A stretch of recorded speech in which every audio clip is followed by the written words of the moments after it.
Sometimes a piece of news just completely cuts through everything else.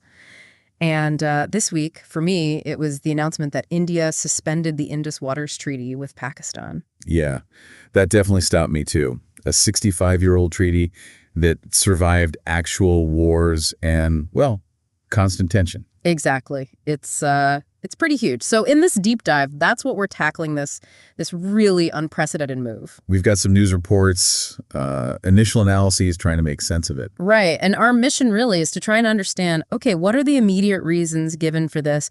What could the fallout be, for both India and Pakistan? And how's the rest of the world reacting?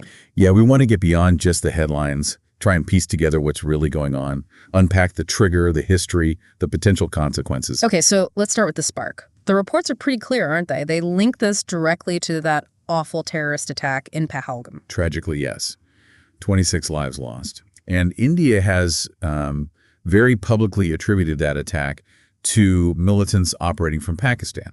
And it wasn't just talk. India actually sent a formal letter, didn't they? The Secretary of the Ministry of Jal Shakti. That's right. Sent it straight to her counterpart in Pakistan, officially putting the treaty, well, on hold. And the language in that letter, it didn't pull any punches. It mentioned, and I think this is a direct quote, sustained cross-border terrorism by Pakistan targeting the Indian Union territory of Jammu and Kashmir. Yes, and they also mentioned Pakistan's refusal to negotiate as another key factor for this suspension. Which, as one source pointed out, makes this the first time ever that one of the signatories has actually done this, suspended the treaty. It's a really critical point. The IWT has been, well, remarkably durable.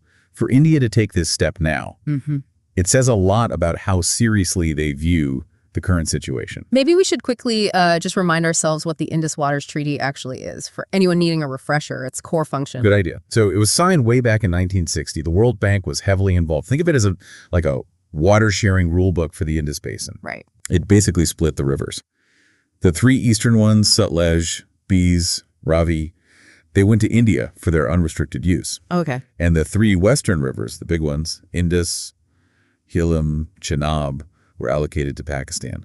And as our sources really stress, Pakistan is hugely reliant on those western rivers, especially for agriculture. Got it. So back to India's justification. Terrorism, lack of talks.